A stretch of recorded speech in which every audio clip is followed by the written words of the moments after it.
ces quelques minutes de retard, lundi 16 novembre. Bon réveil matinal à tous et bienvenue. J'espère que vous avez passé un excellent week-end et que vous vous êtes bien reposé. Fabrice Nguema, bonjour.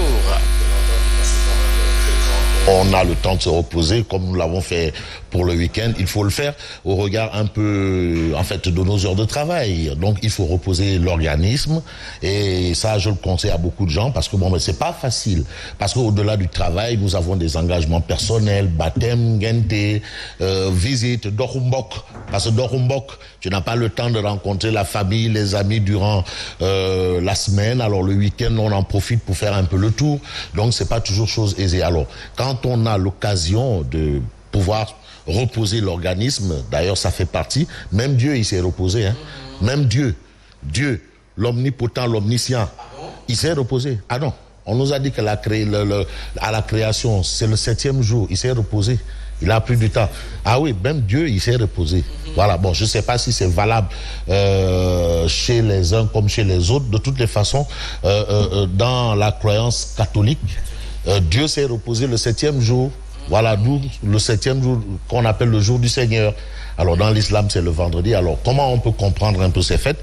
Là, je ne m'y connais pas. On va voir les Iran, Abbé Jacques Seck, entre autres. Tout compte fait. Ah oui. Ah oui. Ah bon? Ah bon? Comment il s'appelle? Oustaz. Tous les oustaz, oustaz nous suivent tous les matins. Tous les oustaz. Mais Joli Cœur Khan, je pensais que Joli Cœur Khan jigen la. Joli Cœur Khan. Ndekete góor la.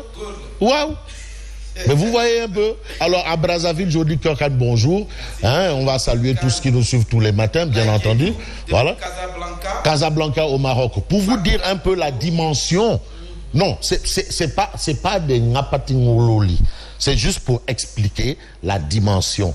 Vous savez, c'est vrai qu'il y en a qui entrent pour faire des touilles. Vous vous rendez compte, la dernière fois, je disais que Sonko des Hessel. Aïe waï Sam. Aïe waï. Non, c'est extraordinaire. Mais les snipers sont sortis de toutes parts. Non. Bon, bref. Non, mais c'est ça aussi, hein. Mais attention, Mambaye. Mais il faut accepter de prendre les coups dans la vie.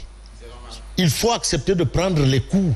Il faut être un boxeur comme Mohamed Ali, qui était un très bon encaisseur. Ah voilà. Alors il vous épuise et après il vous abat. C'était un encaisseur. Il faut être un bon, contrairement à Mike Tyson qui n'était pas un bon encaisseur, d'où un peu sa volonté de terminer les combats rapidement. Alors, la première fois où il est allé au-delà de 6 rounds, il a perdu le combat. Donc, bref, oui, ça, c'est clair. Alors, donc, vous comprenez un peu. Merci quand même. Il y a Moussa Diaw qui dit que mon micro ne passe pas. Moussa Diaw. Mon micro déconne. Moussa Diaw. De Koloban. Oui. Ah, Moussa Diaw, l'homme de Koloban. Merci, Moussa Diaw, lui c'est le vigie de Koloban. C'est la vigie autant pour moi de Koloban. Ah oui, c'est la vigie. Donc, tout ce qui se passe à Koloban, là, s'il y a des poupou-mousse, poupou-face qui traînent là, il dit, il y en a là, ça sent pas bon ici. Alors c'est important de voir des citoyens qui s'intéressent à leur localité. Si chaque personne faisait comme Moussa Diaw, alhamdoulilah, tu vois un peu au niveau du dispensaire là, tout ce qui se passe là-bas, Moussa Diaw dit voilà, on met des tas d'immondices là-bas. Oui, on utilise des carcasses de véhicules, tout est clair. Bon. Lanceur d'alerte. Bon. Mambaye, on va peut-être parler de l'actualité. Mais l'actualité, je crois que le micro, il passe maintenant. C'est bon maintenant. Moussa Diaw. Non, si c'est pas bon, Moussa, il va te dire. Moussa Diaw, il va dire que oui, c'est bon ou c'est pas bon. Et j'en profite pour souhaiter un joyeux anniversaire à mon oncle préféré à Nissam. Non, mais donc, non, mais... L'ami de... Sekendanan. Koulundanan. Non, Tons Fall. Ndanan le. Anniversaire hier. Non, Ndanan le. Non, mais Ndanan le. Et la famille du côté de Cité Ndanan le. Mais Tons Fall, Ndanan le. Il est comme Tons Daoudania.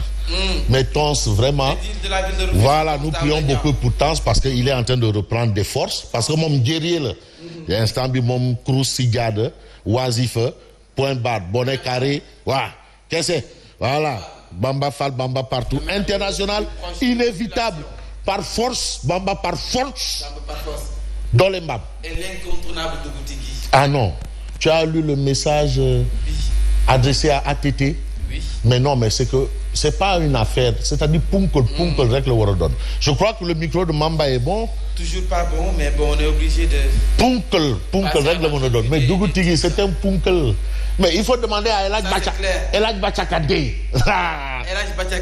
Elhadj Bachakade, quand il dit Diaïté Kaba. Non, mais c'est la terre qui s'arrête de tourner. Bon, merci quand même de nous accorder du crédit, bien entendu. Alors. Et bien de choses à Ousmane Sonko, le leader de PASTEF, les Patriotes. Le grand leader de la République. L'incontournable leader de PASTEF, les Patriotes. Voilà, c'est lui, c'est Ousmane Sonko. Le quotidien du groupe... On va commencer par le quotidien du groupe des médias. À la une de Tribune, on peut y aller, oui, Tribune. Alors, on a la pirogue, les 133 migrants et les hommes qui marchent sur l'eau. C'est un peu ce que la Tribune relève par rapport à cette histoire de Barça. Il faut aussi, en attendant de voir ça, saluons quand même la performance des Lions du pays de la Teranga. Bon, je pose le débat. Faut-il dire les Lions de la Teranga ou les Lions du pays de la Teranga? Faut-il dire les Lions de la Teranga ou les Lions du pays? Alors, c'est une question que j'adresse à mon cousin. Mais tu sais, ce monsieur-là, depuis qu'il est à la tête du sport, on n'a que de la chance. Mais Moussoul n'y a que campagne. Campagne africaine, mondiale. Il n'a jamais manqué à ça. Il n'a jamais été absent. Du moins, le Sénégal. Non, voilà. Alors, on parle de la tribune qui parle de la pirogue, les 133 migrants et l'homme qui marche sur l'eau. Moussa Diao, merci, qui marche sur l'eau.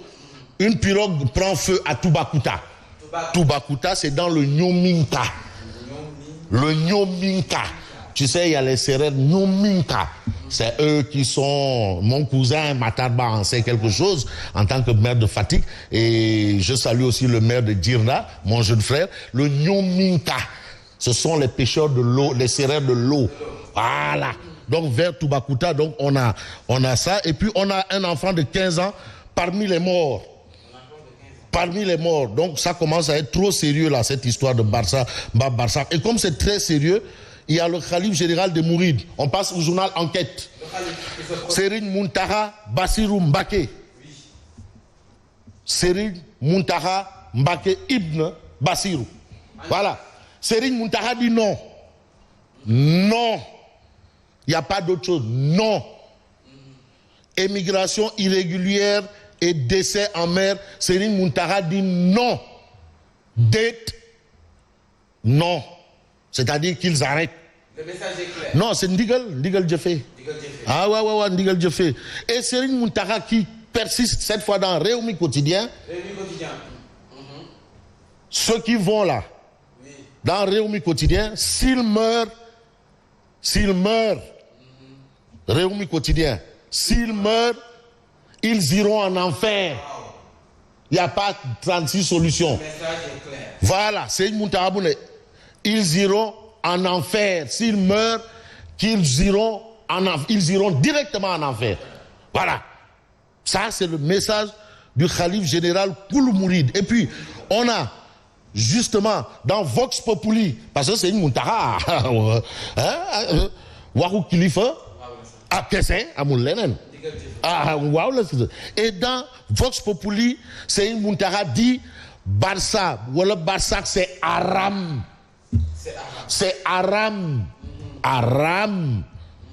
Hein, c'est Aram. Donc ça, c'est ce que retient, bien entendu, Vox Populi au sujet des propos de Serigne Mountakha Mbacké. Alors, on a quoi? On a justement Direct News qui dit, Direct News retient en guerre. Donc, aujourd'hui, on retient que Serigne Mountakha Mbacké est en guerre, pour ne pas dire en croisade, contre l'immigration clandestine. Et là, on a le sermon du Khalif général de Mouride. Waouh, fatwa. Il n'y a pas 36 mots ou 45 lettres. C'est clair, c'est net. Et puis, on reste avec Direct News, qui évoque les choix des hommes et des femmes du président. Alors, Direct News, sur ce point, indique, sous l'autel de la compétence, le maquis en a sacrifié plus d'un.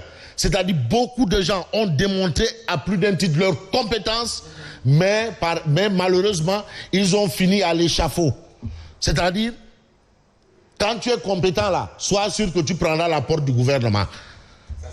Le gouvernement fast track. Ouais, si tu es compétent, tu vas sortir. Si tu es compétent, tu vas sortir. Mais non, mais Direct News en veut pour peu le départ de Papa Blaye Seck, qui a suscité beaucoup de questions. Mais le départ du professeur MTN, Marie-Théo Niane, Marie-Théo Pythagore, beaucoup de... Oumar Youm, remplacé par Mansour Faye sur les rails d'une série d'inaugurations d'infrastructures. Au moment où il inaugurait, il est viré. Cheikh Oumar Anne. Alors voilà, ça ce sont des questions. Ali Ngouille Ndiaye, après avoir vaincu la pandémie, son départ étonne les observateurs. Parce que vraiment, ils ont joué une grande partition. Alors ça, ce sont les points qu'évoque Direct News ce matin. Et puis, on a l'observateur l'Obs.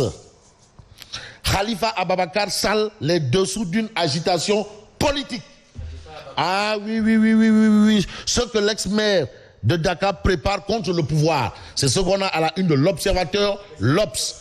Ah, il faut lire l'observateur l'Obs pour tout comprendre et tout savoir. Et puis on a quoi? On a une information relative à l'évidence. Alors l'évidence nous parle de Habib Nia. Habib Nia qui était à Touba. Oh, il a fait feu et flamme. Ah, il a allumé le feu là-bas à Touba. Oh là là là là là. Raz-de-marée total. Il a même été reçu par le khalife général des Bourides. Donc Habib Nia est devenu une réalité politique dans la mouvance. Voilà. Donc ça, c'est ce qu'indique l'évidence. Habib Nia porte le combat. Quel combat? Eh bien, le combat autour, dans l'union sacrée des leaders de Touba, autour de Macky Sall. Donc il porte le combat. On a quel journal? On a Les Échos. Le journal Les Échos. Idi révèle son deal national avec Macky. Voilà, il a parlé de Ndabal Kadior. Borob, ancien spermatozoïde, futur cadavre. Les grands bandits ne se chamaillent qu'à l'heure du partage du butin. Ah, moi, j'ai rien inventé. En tout cas, il révèle son deal national avec Macky. Tu sais que lui parlait toujours le protocole de Doha, le protocole de Dorobes. Bon, maintenant, ça, c'est le protocole de quoi? Non, il faut qu'il trouve. Ndamal Kadior doit trouver un nom à ce protocole. Non, protocole, il faut qu'il y ait un nom. C'est lui qui baptise tous les protocoles. Mais ce protocole-là, il faut qu'il trouve un nom. Voilà. Et puis on a forte mobilisation à Ziguinchor. Baldé fait carton. Abdoulaye Baldé. Baldé. C'est tout Aline Sitoé Diatta. Waouh. Il fait carton plein et annonce l'arrivée d'autres responsables de l'opposition. Donc il y a d'autres responsables de l'opposition qui vont rejoindre la mouvance. La surprise. Attention. Mais en attendant, Khalifa Sall à ses camarades, les plus pressés lâcheront, d'autres finiront par abandonner. Ceux qui ne sont pas courageux quitteront. Donc, ça c'est Khalifa Ababakar Sall. Mais on peut s'intéresser encore à la Tribune. Le journal Tribune, parce que dans le journal Tribune, il y a quelqu'un qui a quitté Ndamal Kadior et qui a été l'invité de Ahmed Aïdara dans Senjotaï. Ah oui, il est là, dans Tribune. On s'intéresse à Tribune. Il s'agit de qui? Tahirou Sarr. Ah non, qui a quitté. Mais il dit que non, Deketeyo, il dit a vendu la présidentielle avant le jour J. Donc le deal là, c'est avant la présidentielle. Est-ce qu'il dit ne faisait pas du combine beurré à la présidentielle? Ah non, selon les propos de Tahirou Sarr, il était dans les secrets de Dieu. Est-ce qu'il dit à la présidentielle là n'était pas dans une logique de combine beurré? Combine beurré, est-ce que c'était pas du combine beurré que Ndabal Kadior faisait? Pour qu'on fait, on peut évoquer un point. Statut de chef de l'opposition, les révélations de Idi. Macky m'a demandé de laisser tomber l'histoire du chef de l'opposition. Wah, Feigne. Donc voilà ce qu'on peut dire. En tout cas, Wolf Quotidien indiquait, il dit sur le statut de chef de l'opposition, Macky m'avait choisi. Choisi, tout compte fait. On a le quotidien Voilà, tout compte fait. On a quel quotidien pour terminer? J'ai envie de terminer vraiment. Et on rappelle que Balagaye 1 n'est plus de ce monde. Balagaye 1 n'est plus de ce monde, paix à son âme. Et puis on a le journal Critique. Habib Nia étend ses tentacules dans la cité religieuse. Il a même été reçu par le calife des Mourides. Et aujourd'hui, Critique nous donne une information triple XL. Ramna Mom Tonton Daouda Nia, le président Doudou Wade, Nyom Salioudien, ils vont faire du turpi fait chumbote. Ah oui, aujourd'hui c'est le Sénégal qui fera face au Sénégal. Le Sénégal fera face au Sénégal. Conférence de presse à l'annonce. L'ancien président Wade va éventer le deal Macky-Idi. Wade sera en conférence de presse. Aujourd'hui. Il y a le Rekham. Wade en conférence de presse. Encore nos félicitations au Lion du football.